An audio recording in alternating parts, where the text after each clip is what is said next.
বন্ধুরা, আজকের রেসিপিটা কিন্তু খুব স্পেশাল। তোমরা তো গাজরের হালুয়া, পায়েস বা মিষ্টি বানিয়ে অনেকেই খেয়েছো, কিন্তু আমার মনে হয় গাজরের পরোটা কেউ কখনো ট্রাই করনি। আর তাও যদি হয় পনিরের স্টাফিং ভরা, যেটা খেতে তরকারির কোনো প্রয়োজন নেই। সামান্য একটু আচার বা সস থাকলেই বাচ্চা থেকে বয়স্ক প্রত্যেকেই আঙুল চেটে খেয়ে নেবে। নমস্কার বন্ধুরা, আমি সঞ্জু। আজকের রেসিপি গাজর পনির পরোটা, আর সঙ্গে থাকছে অনেক টিপস অ্যান্ড ট্রিক্স। ঠিক আছে, তাহলে তোমরা দেখতে থাকো রেসিপিটা আমি ঠিক কিভাবে করছি। রেসিপিটা করার জন্য আমি এখানে 10টা পরোটার আন্দাজে আটা নিয়ে নিয়েছি। তোমরা কিন্তু শুধু ময়দা দিয়েও করতে পারো বা আটা ময়দা মিশিয়েও করতে পারো। এদিকে আমি 3টে গাজর আগে থেকে খোসা ছাড়িয়ে ভালো করে ধুয়ে এইরকম স্লাইস করে নিয়েছি। এবারে আটাটা মাখার জন্য এই গাজরটার মিক্সিতে পেস্ট করে নেব। দেখো, গাজরটা আমি এইরকম মিহি পেস্ট করে নিয়েছি। তোমরা অবশ্যই লক্ষ্য রাখবে গাজরের মধ্যে যেন কোনো রকম দানা না থাকে, তাহলে যখন পরোটাটা বেলবে তখন কিন্তু ফেটে যেতে পারে। আর এই গাজরটা আমি যখন পেস্ট করেছি, মাত্র এই চামচে 2 চামচ জল দিয়েছি। বেশি জল দিলেও কিন্তু ময়দাটা মাখতে বা আটাটা মাখতে অসুবিধা হবে, প্রয়োজনে পরে জল দেওয়া যাবে। এবারে আটাটা মেখে নেওয়ার জন্য দিয়ে দিচ্ছি নুন, দিয়ে দিচ্ছি অল্প একটু চিনি, দিয়ে দিলাম অল্প একটু জোয়ান। জোয়ানটা হাতে এরকম রগড়ে দিয়ে দেবে, তাহলে ফ্লেভারটা ভালো আসবে। এবারে দিয়ে দেব 4 চামচের মতন সাদা তেল। এবারে আটাটাকে ভালো করে ময়ন করে নিতে হবে। ঠিক এইভাবে রগড়ে রগড়ে ময়ন করে নিতে হবে, যাতে নুন, চিনি, তেল সমস্তটার মধ্যে ভালো করে মিশে যায়। আমি প্রায় 2-3 মিনিট এইভাবে রগড়ে রগড়ে ময়নটা করে নিয়েছি। এইভাবে যখন মুঠো করলে পরে এরকম ডালা পাকিয়ে যাবে, তখন বুঝতে পারবে যে ঠিকঠাক ময়ন হয়েছে।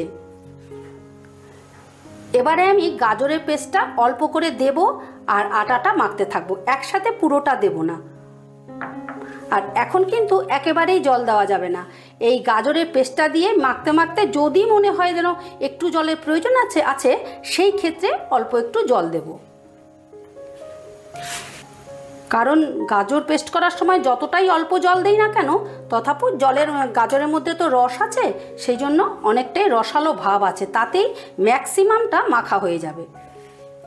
শেষে হয়তো একটু দিতে প্রয়োজন হতে পারে।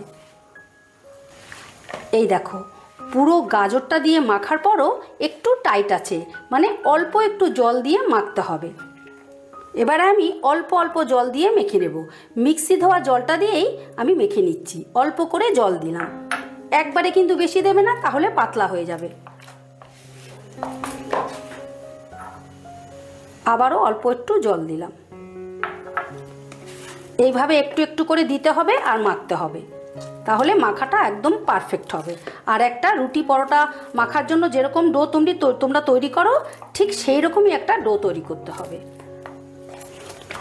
আটাটা আমি বেশ কিছুক্ষণ ঠেসে ঠেসে মেখে এরকম একটা সফট ডো বানিয়ে নিয়েছি।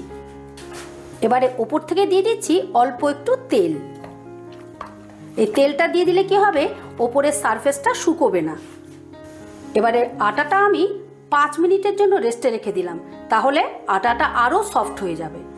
এদিকে পরোটার জন্য আমি একটা পুর বানিয়ে নেব। আর আমি এখানে রেড কাউয়ের 200 গ্রাম পনির নিয়েছি। তোমরা কিন্তু তোমাদের পছন্দ মতন পনির নিয়ে নিতে পারো।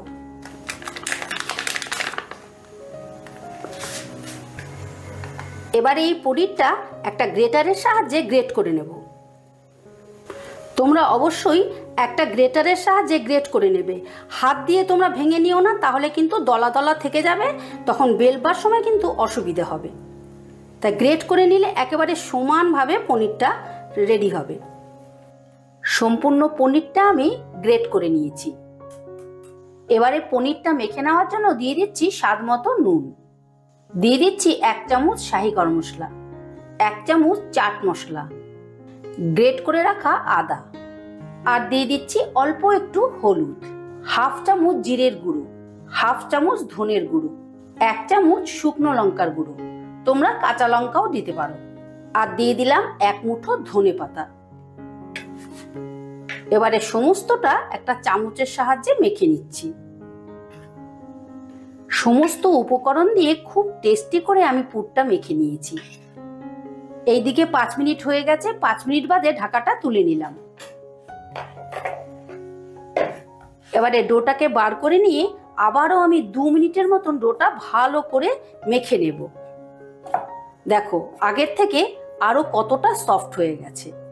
এটাকে আবারও 2 মিনিটের মতন ভালো করে মেখে নিতে হবে। 2 মিনিটের মতো ভালো করে ডোটাকে মেখে নিয়েছি। এবার ডোটা থেকে আমি লেচি কেটে নেব।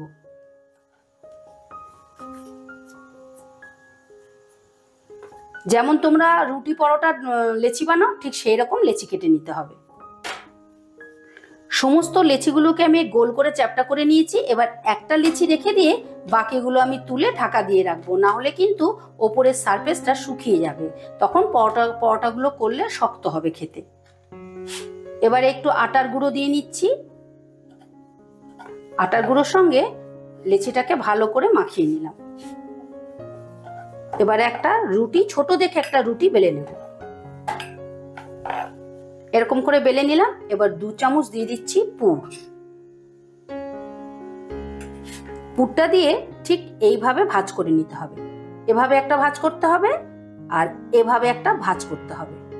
তারপর এই সাইডটা ভাঁজ করে নিতে হবে, করে ঠিক এই সাইডটাকে এভাবে ভাঁজ করে নিতে হবে। তারপরে হাত দিয়ে এভাবে একটু চেপে দিতে হবে। চেপে এইভাবে উল্টে দিয়ে আবারও একটু আটার গুঁড়ি ছড়িয়ে দিলাম। এবারে এইভাবে চেপে দিয়ে এবারে একটা রুটি, চৌকো রুটির মতন বেলে নেব।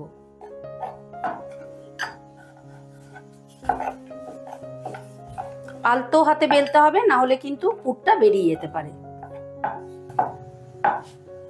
এই দেখো এরকম একটা পরোটা বেলে নিলাম। বেশি পাতলাও হবে না, আবার বেশি মোটাও হবে না, ঠিক থিকনেসটা এইরকম হবে। এইভাবে আমি সব কটা পরোটা বেলে নেব। দেখো প্রথমে আমি 3টে পরোটা বেলে নিয়েছি, আর এই পরোটাগুলোকে আগে ভেজে নেব, কারণ এই পরোটাগুলো বেলে বেশিক্ষণ রাখা যাবে না, তাহলে জল ছেড়ে যাবে। এই 3টে পরোটাকে ভেজে নিয়ে তারপর বাকি পরোটাগুলো বানিয়ে নেব। পরোটাগুলো ভাজার জন্য গ্যাস ধরিয়ে বসিয়ে দিয়েছি একটা ফ্রাই প্যান। প্রথমে আমি একটা পরোটা দিয়ে দিলাম। প্রথমে কিন্তু পরোটাগুলো উল্টে পাল্টে সেঁকে নেব, শুকনো অবস্থাতেই সেঁকে নেব। একদিকটা সেঁকে নিয়েছি, এরপর উল্টে দিলাম। এবারে দিয়ে দিচ্ছি তেল।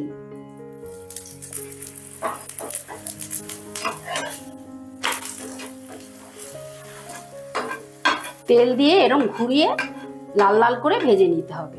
দেখো কত সুন্দর ফুলে উঠছে। একটা ভাজা হয়ে গেল, এবারে আমি তুলে ফেলবো। এবারে আরেকটা পরোটা দিয়ে দিলাম। একটু অপেক্ষা করেই আবারও উল্টে দিলাম। এবারে দিয়ে দিচ্ছি তেল। এইভাবে ঘুরিয়ে ফিরিয়ে লাল লাল করে ভেজে দিতে হবে।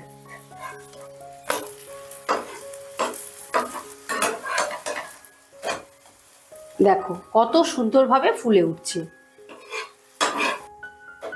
এই দেখো আরেকটাও আমি বেশ লাল লাল করে ভেজে নিয়েছি। এইভাবে আমি সব কটা পরোটা ভেজে নেব।